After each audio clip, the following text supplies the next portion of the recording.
Hey everybody, how you doing? It's Bruce here. Welcome to Traveling with Bruce. Today is my third daily. It's November the 24th, 2017, day 3 of my daily, and I wanted to talk to you guys about what's happening right now in the United States in particular. It's Thanksgiving weekend. Today is Black Friday. Deals are apparently everywhere. Monday will be Cyber Monday. Yesterday was Thanksgiving Day for the turkey and the NFL football on TV. Today is Black Friday. People are out, hopefully, or theoretically, shopping everywhere for deals, and go get them.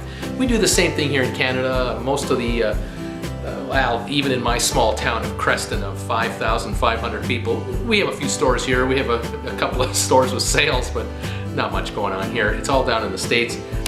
You folks know I live 3 miles north of the border. Idaho is just down here, so Coeur d'Alene is where the action is. There's a lot of money being made and spent right now. But I wanted to talk to you guys today about what happened in almost every household yesterday in the United States. If family had come over and kids were in and teenagers are in and aunts and uncles and grandmas and grandpas, if they were getting together for the big turkey dinner, something happened in almost every house in the United States yesterday without exception, and that is someone in that house had one of these, a smartphone. And what did they do with the smartphone? They took video, they got messages, they made calls, they took pictures of the family get-together. And we are talking videos of the kids and grandma and grandpa and uncles and aunts and the teenagers, and some people didn't want to be on camera and some people didn't care. But that is what this is all about right here. Not only was video taken and photos taken, but they were shared. And the amazing part about it is, if someone got together in Cincinnati and someone took video of the gathering in Cincinnati on Facebook or through text messaging or through Twitter or through other means, the images and the video was sent across the country, if not around the world, to other relatives and friends instantaneously. And that little Cincinnati get-together, or St. Louis, or Atlanta, or New York, or Miami, or you name it, was shared with family and friends around the world. And we don't think twice about it anymore. Today, this is normal. But I want to show you something that was normal 60 years ago. And 60 years ago, what I'm going to show you now was cutting edge technology, and it was changing the world at that time. All right, are you ready for this? Here we go. First of all, I'm going to show you this little carrying case right here. It's a leather carrying case. I'm going to put my glasses on so I can get a better look at what I'm looking at here. Forgive me. It says Keystone right here. And if we open up the lid right here, you can look inside, and what are we looking at right there? This is my father's movie camera from 1957. A young man named Elvis Presley was making the hits on Capitol Records and on radio, and almost every household in the United States of a middle class area, if you were middle class or higher, almost every home in America started getting these coming into the house. These started invading homes across the United States, Canada, Britain, Germany, across Europe as well. And what we have here is a Keystone K48 handheld movie camera with 3 lenses on the turret, and it's a wind-up camera, movie camera, and you would slip in a metal container in here containing film, color film, but no sound. And once the film was in and the camera was wound, you would look through the viewfinder right back here, this little tiny hole, and you would hold the camera like this, and you would adjust your lens for a close-in shot, a medium shot, or a distance shot, and you would then hit the button, which I believe was probably over here, and you would start filming. You had 45 seconds of film on the cartridge. And after you filmed for 45 seconds, the camera would stop. You would then pop out the cartridge, turn it around, snap it back in, close the lid, and you had another 45 seconds to shoot. So for every film you bought, you got 1.5 minutes of running time, film time. No sound, but at least it was color film. And this was cutting edge technology. This little unit on the top here was an accessory to be purchased additionally. It's a sensor, it's a light sensor. And there's a little needle here that moves up and back depending on how bright the light is, if you're in the sunshine or indoors. You could buy accessories like lighting bars where you'd have a bar be about this wide and there'd be a bulb here and there'd be another light bulb here and it would look like two giant headlights.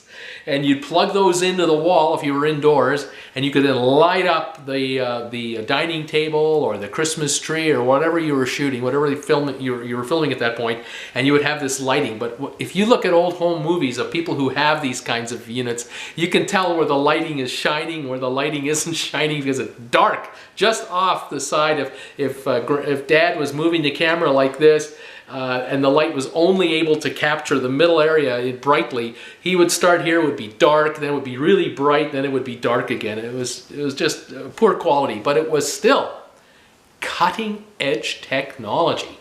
The camera was $180 in 1957 to buy. Today, $1,400 to buy this camera.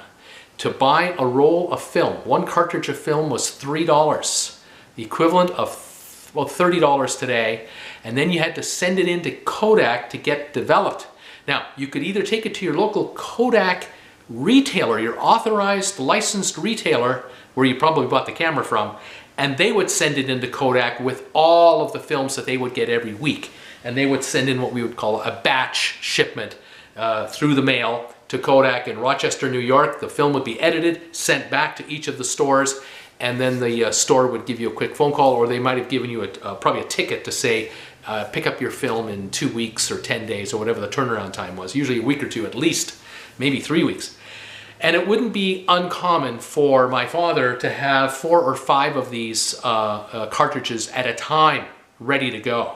So he would walk into the store, or he would go to the post office. He would send 6 cartridges, for example, off to Kodak to get developed. And by the time they came back, he would get these miniature little reels, maybe 3-inch in diameter, plastic reel of film, and he'd have 6 of them. And in today's dollars, with the cost of the film, the cost of developing, the cost of postage, you're talking in today's dollars about $35 to $40 per cartridge. That's 3 minutes of film for 40 bucks. Think about that when you're paying your cell phone bill today. My God, it's unbelievable. And so 6 at a time, $240 to buy the film and have it developed and have brought back. So of course, if you're spending that kind of money, first $1,400 on the camera, $40 a roll to shoot the film, you're going to have an editing machine. And in those days, the editing machines were about the size of what used to be a typewriter, and I know most of you don't know what that is, except you're my age. A typewriter is the size of a big old laptop, except it's this high and about this deep, so it's like 3 shoe boxes put side by side. That's the size of the machine that edited your movie. And what you did was, you put the movie in on the one end that you just got back, you fed it through a splicer, and you could watch on the little screen as you turned the handle, you could see the picture, and if you were shooting, say, 15 seconds of my birthday party, and then 15 seconds of me opening a present at Christmas time, and then 15 seconds of my sister doing something, you had 3 separate scenes that you shot over maybe a month or 2 or 3, and you would then cut the film at each of these segments, because you had Christmas time, you needed a special label. You had to tell everybody what they were about to watch on the movie. So you would buy a label making machine, and you would do Christmas 64 on there. You'd film that with another cartridge of film in your camera. You'd film that title for 5 seconds. Then you'd take the lettering off, put lettering on, Bruce's 8th birthday. You'd film that for 5 seconds. And then you take that lettering off and you put on there, bar mitzvah or christening or whatever, Easter 65, whatever it was, and you'd film that for 5 seconds. You had to send that film in to Kodak to get developed, because when it came back, you would splice that film for the titling to then add to the Christmas film, put the title in, add the birthday film, put the title in, add the Easter film. And you did this on an editing machine, and at the end of it, after 5, 6, 7, 8, 9, 10 rolls of 3 minutes apiece, you had 30 minutes of film on a reel of film.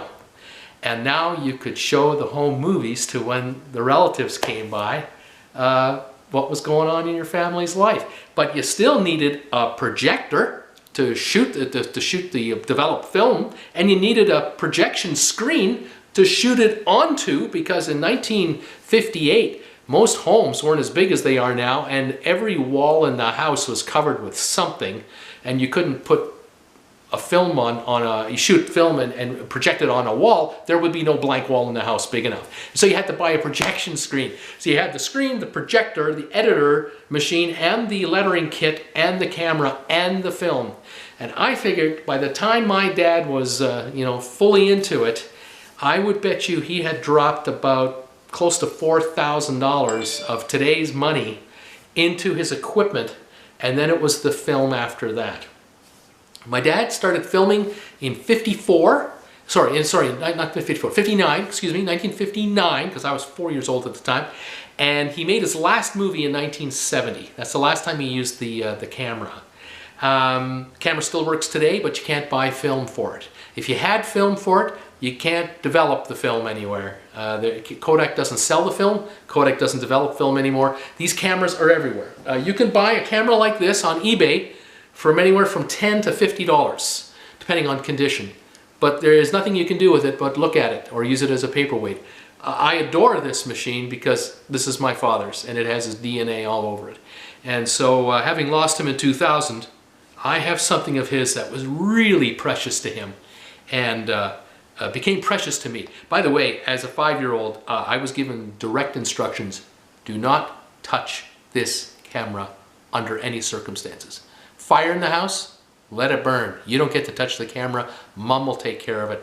Mom and Dad only can touch this camera. The children cannot touch this camera. I obeyed his instructions. I never touched it.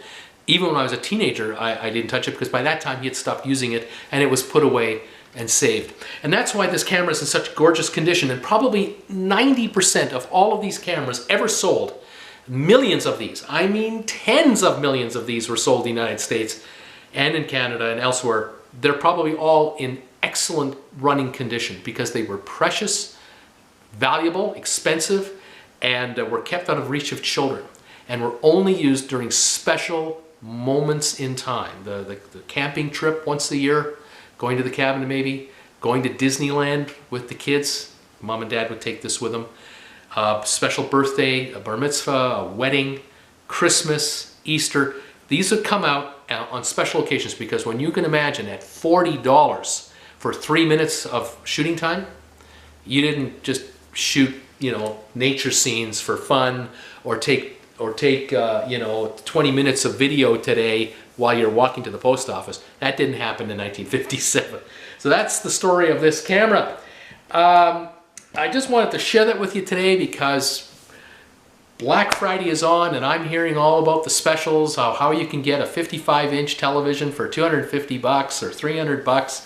You can get a 70-inch television for $1,000 or $1,500, which is unthinkable 5 and 10 years ago. But I have a 55-inch television here. I believe it's a 55-inch, or it might be 52. I paid $3,000 for that thing. But that was 5-6 years ago. Times have changed. I can now buy it for $350. Is that unbelievable or what? These cameras, just so you know, they came out originally, they were much more than $180 in 1957. If you would have bought one in 1952, 54, you would have spent $400 or $500 of the equivalent money, which would be today $4,000 or $5,000, triple, 4 times the price. But after 1957, 58, the cost of these, price of these cameras started to drop dramatically. And Kodak had figured it out that the money wasn't in making the camera or selling the camera. The money was in making the film and developing the film. That's where the money was. It worked for all those years through the 20s, 30s, and 40s, and 50s with the picture camera. Now the movie picture camera was the way to go, as well as the picture camera. So Kodak began offering movie cameras for $35. Then they came out with financing. You could get the camera for $5.50. That's all you had to pay. $5.50 on the counter at your local dealership, a camera dealership in town, and you could walk out the door with a $35, $40 camera, and you'd have a roll of film or two, and then they would be waiting for you to come back. and the man behind the counter at the camera store would be rubbing his hands in anticipation if he could get 500 cameras out the door at just before Christmas time with rolls of film. He knew that between New Year's and the end of January, guess what's coming back? All these films were coming back that had to be developed, and new films would have to be purchased. New cartridges would have to be purchased just to film, you know, whatever's going to happen in February and March, because birthdays happen year-round. And then the sales of the editing machines, the sales of the projectors, the sales of the screens, the projector screens. And then of course there's the projector lamps would burn out, or you know, things would go wrong, and lighting would need to be purchased, and it would go on and on and on. And that's how these camera stores survived all those years. And then Kodak made millions and millions, hundreds of millions of dollars, because in January, tens of millions of cartridges of film would come into Kodak in Rochester, New York for developing. It was just unbelievable. Massive business. It's all gone. That whole business is poof, has disappeared, because we know what happened with the movie camera when the video camera came out, and then when the camcorder came out, and now we have this. A little unit like this has replaced this. This, and the editing machine, and the projection machine, and the screen, and it's all instantaneous, and we can see what it looks like the minute we shoot it. If you know, someone over there was fooling around with their fork and knife, we can just reshoot the scene all over again right now, because while you're doing it, I'm seeing what you're doing, and whether you're doing it right or not, or whether you're behaving or not, and whether the lighting is okay or not, and on we go. And of course, with all the apps that are available, we can add title sequences to this, sound effects, tinting. I mean, it's unthinkable. My father in 1957 would not have believed it. Neither would have anyone at Kodak. They would have thought you were dreaming. But when Kodak finally ceased operations as a going concern, it was out. It was all over. These units here were the final death knell of the movie camera. So that's my story today on my third daily, November the 24th, November 24th, 2017. I'm thinking about the 1950s here. And thanks for joining me today. If you haven't already, please consider subscribing to my channel. The more subscribers I have, the more YouTube will promote my videos to others, and I can grow my audience. And if you like the video, tell your friends, share the video with your friends, put it on Facebook, get it out there on Twitter, use social media, for crying out loud. Get me out there. I need to be exposed to the world. After all, I'm in Creston. I'm in a little town of 5,000 people, and there's only a few neighbors around here, and I'm not going to bother. Thanks again for watching today. We'll see you tomorrow on the next daily on Traveling with Bruce. There goes my phone. The tweets are coming in. It never ends. We'll see you next time. Take care. Bye-bye.